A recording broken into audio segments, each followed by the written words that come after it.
Hi guys! Welcome back to my YouTube channel. Yan. Para sa video na to, tuturuan ko po kayo kung paano mag-adjust ng kadena po ng motor. Yan. Tapos kung gaano po siya kahalaga, kung bakit natin siya kailangang i-adjust or i-adjust po sa mga mekaniko or sa shop. Tapos ituturo ko po kung mga anong tools yung gagamitin natin, anong mga size niya po.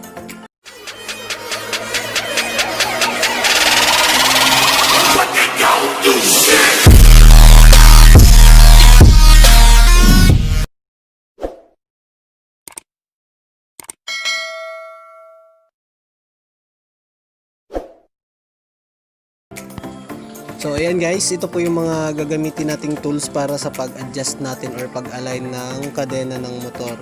Ayan, gagamit tayo ng 10mm na tools, tsaka 14mm, and then 16 po.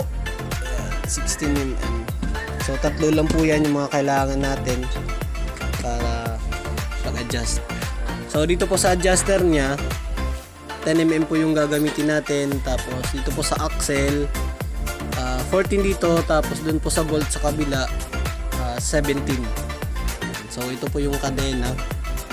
Sobrang luwag niya na po. Masyado na siyang mahaba. So delikado na po yan pag nagbibiyahe po kayo, lalo na kung long rides. Yan, kasi baka maputulan kayo o kaya matanggalan ng kadena tapos wala kayong dalang tools. Sigurado po iiyak kayo. So ayan guys, yan.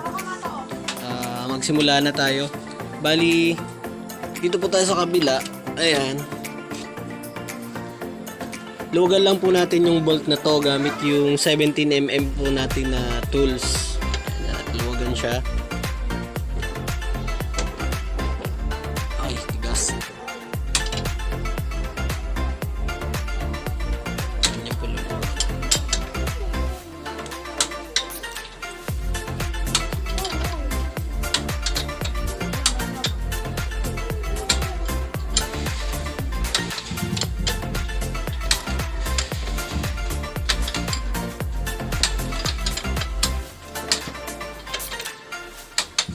Ayan, maluwag na siya. Tapos, yung sunod naman,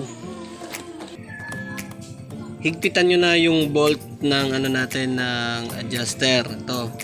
Pero dapat, magkapantay yan dito, tsaka dito sa kabila. Dapat magkapantay yung pag-adjust nyo yan, pag-higpit. Kasi, pag hindi siya pantay, ganun din siya, tabingi yung kadena. Ayan. Tabingi. Hindi siya naka-align, posible pa rin niya matanggal, kaya maputol kasi naka-disalign siya.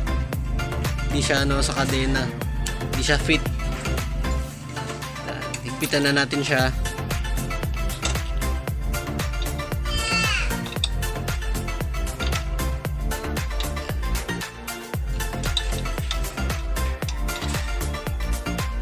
Napansin nyo habang hinihigpitan, lalong nainat yung kadena, pati sa likod, sa kabila.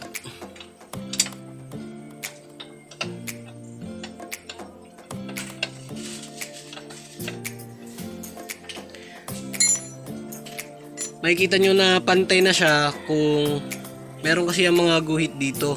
Ito yung mga guhit na yan. Yan. Pati sa kabila meron yan. Dito sa motor ko, bali di ko na yan tinitingnan kasi natabunan na ng pintura. Bali inisilip ko na lang yan dito kung naka-align na yung kadena ko. Ayan. Para mas madali, tingnan mo lang dyan kung naka-align na, o kaya pati yung sa gulong, kung pantay ba yung gulong or tabingi. Ayan. Basta dyan ko lang yan tinitingnan.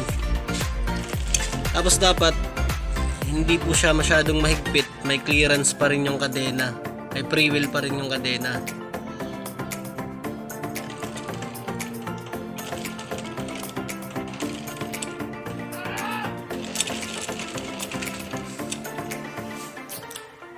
Adjust pa natin.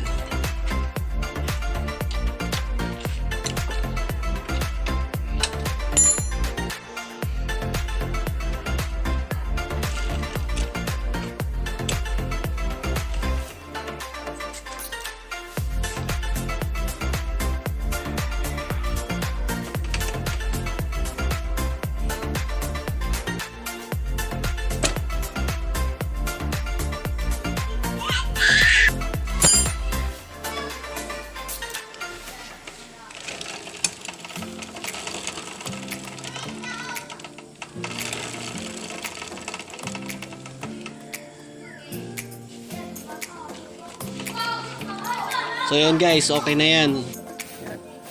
Higpitan nyo na lang ulit yung dito sa likod, yung bolt nya.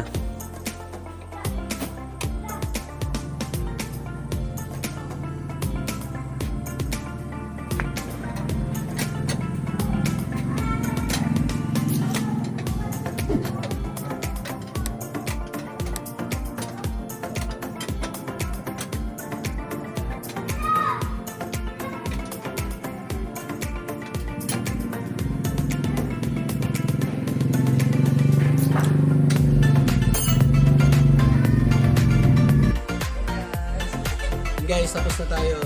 Sana nakatulong yung video content ko na yon kung paano mag-adjust ng kadena ng motor. Then shoutout po nga pala kay Ate Mayra Cabe. Shoutout sa iyo ate. Kay Ma'am Shatira Ilbana. Shoutout po ma'am. Kay Jerome Patatag. Pre shoutout sa iyo. Kay Joseph Ubehas. Tapos kay Gorikong Vlog. Yan, mga kagori, shoutout sa iyo. For mga upcoming videos guys, please like and subscribe my YouTube channel. Yun lang po. Maraming salamat.